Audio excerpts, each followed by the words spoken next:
Hi everyone. It's been a rough day, but I want to do a little video and I'm going to try my best to keep this short, okay? Maybe 10 minutes or less. I want to do a little video about depression. 5 ways, let's say.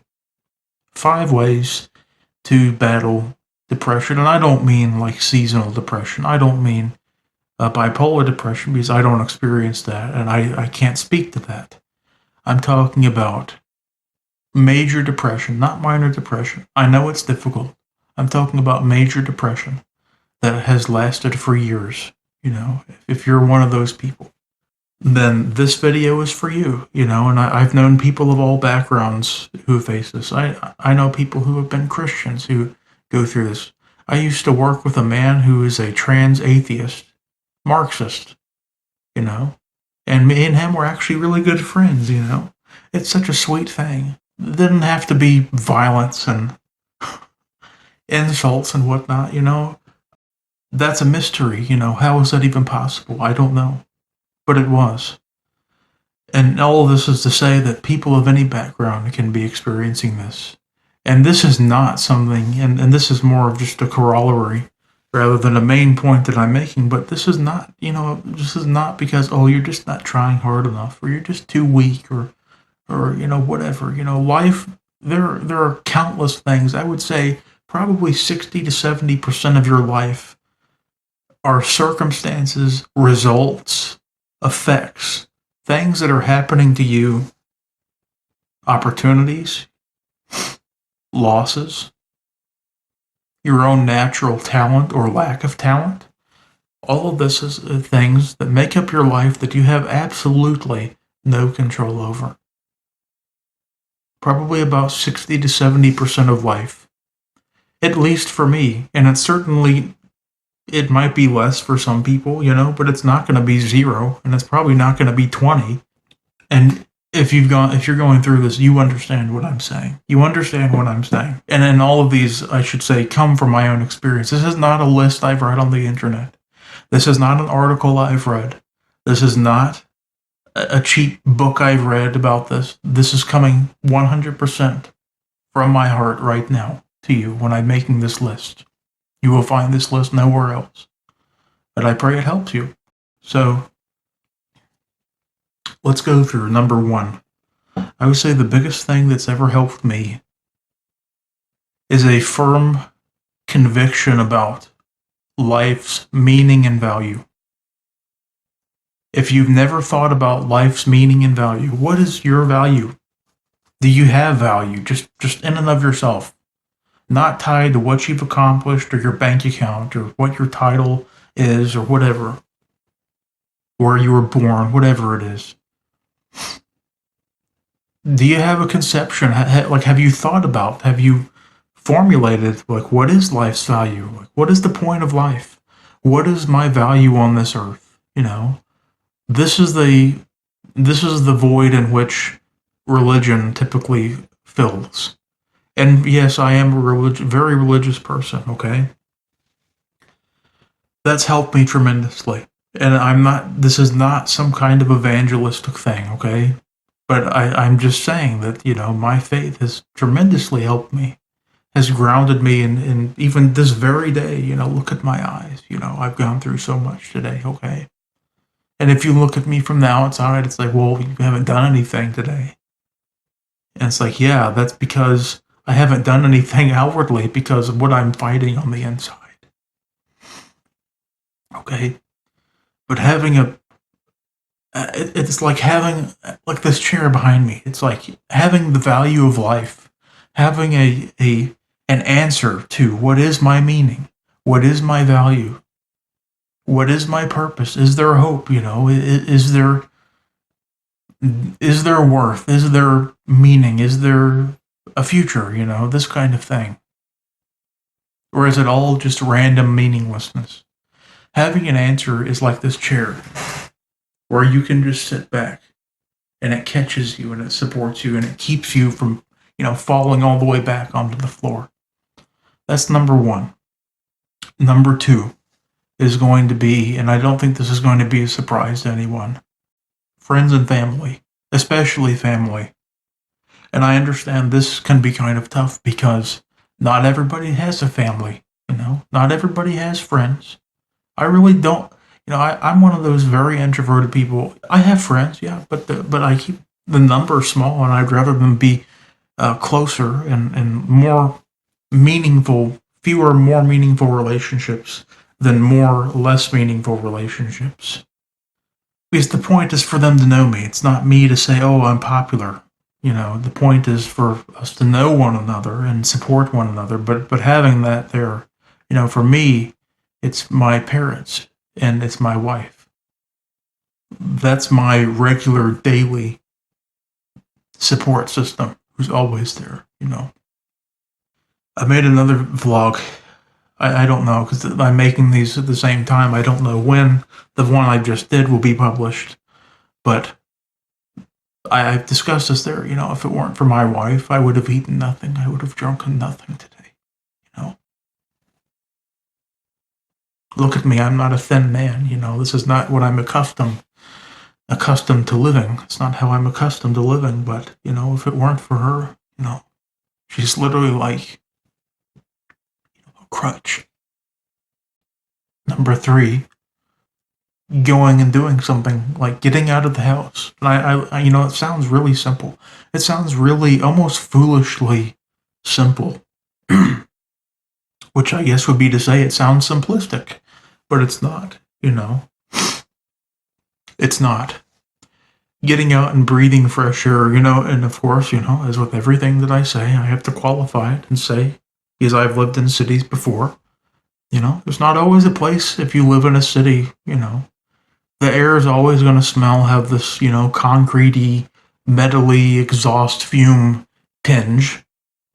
I live out in the middle of nowhere, and truly a butt crack of the state of Kentucky. It's like we are the butt crack of the state. Poor, there's nothing out here. The people are just completely different in a way that almost drives me insane. But just getting out and smelling the fresh air, breathing, seeing a sunset, seeing the little birds, And I don't know if maybe this is an idiosyncratic kind of piece of advice from me, but for me it's incredibly helpful. Seeing the birds moves me for some reason. It's if these lesser animals are taken care of, if these lesser creatures are able to survive with nothing and are taken care of and thrive and prosper, in this wilderness, how much more will me, will I be able to survive? Will I prosper? That's always been helpful to me. And using a personal example, like when I was at my terrible corporate job, every chance I got, I'd just go out into open up our back door, and just stand in the doorway and just look at the sky, just watch the birds for a few minutes, just breathe and feel the sun on your skin. That's always helped me. Number 4 is find a hobby, or if you already have one, dig into it for help. Dig into it for help. Look at me, I don't think it's a surprise to know, and if you've seen my wife's channel, then you will know. I enjoy cooking. It's just one of my passions, And there have been times where I'm depressed, and, I'm just like, hey, let's go into the kitchen and let's just go ahead and make a batch of rolls.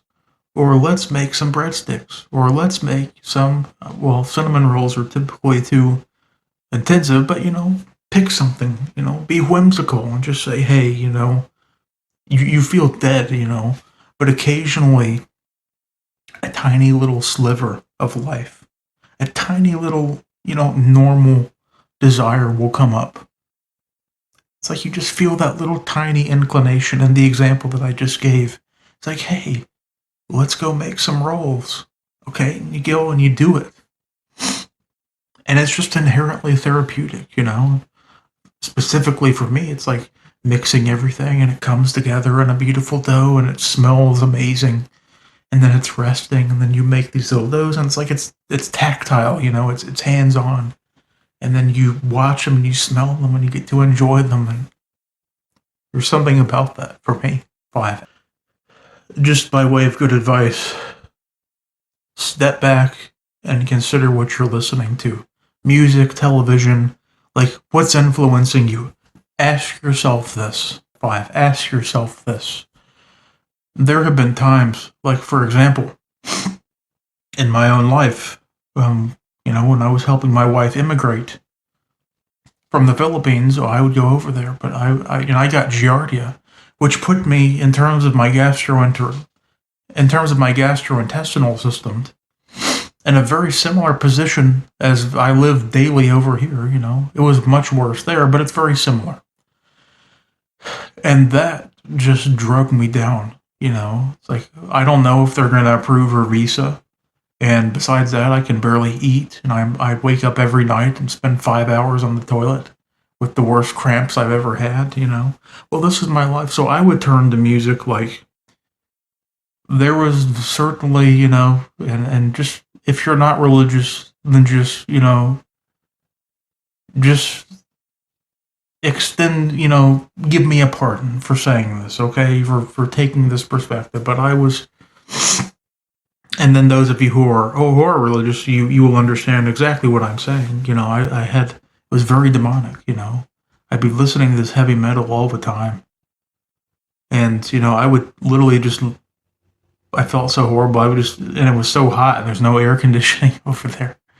At least down in Mindanao, where for the second half of our trip, I was there, and I just lay on the bed. Got my earbuds in, just lay on the bed, and I'd be listening to like Judas Priest. Hellraiser, Judas is Rising by Judas Priest, I'd take naps listening to this, and I'd have experiences like, I'd be in this hypnagogic state, and of course I look at my active imagination stuff, like the mind is something I'm very comfortable with. I do a lot of work, it's very real, I should say. Also, it's not just like, it's just a bunch of made up garbage. No, it's real. The inner workings of the mind are very real and very genuine.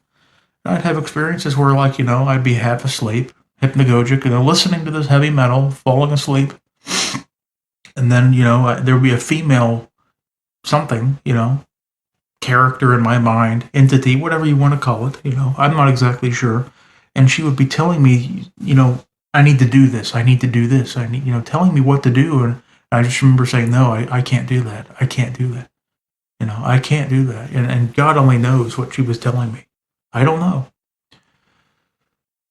But you step back and then you look at your influences, okay? Like, look at what are you listening to? I know, some music can be really comforting. Like for me, classic country is very comforting. And yet, if you just listen to it, it's so depressing, And so it's crafty, when you answer the question. It's not just, I like listening to it. Well, of course, everything that you listen to, you probably like listening to it. That's why you listen to it.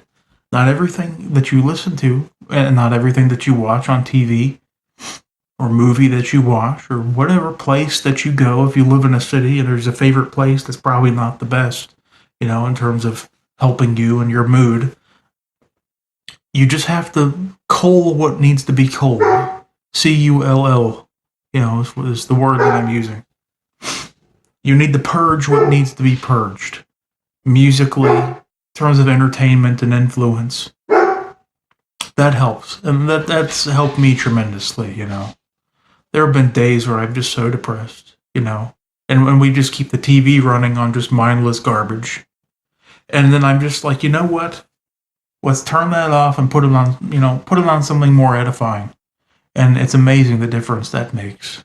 So those are my 5 ways of fighting, of handling, of mitigating, improving, hopefully to some extent, some meaningful extent, major depression in your life, spoken from my own experience.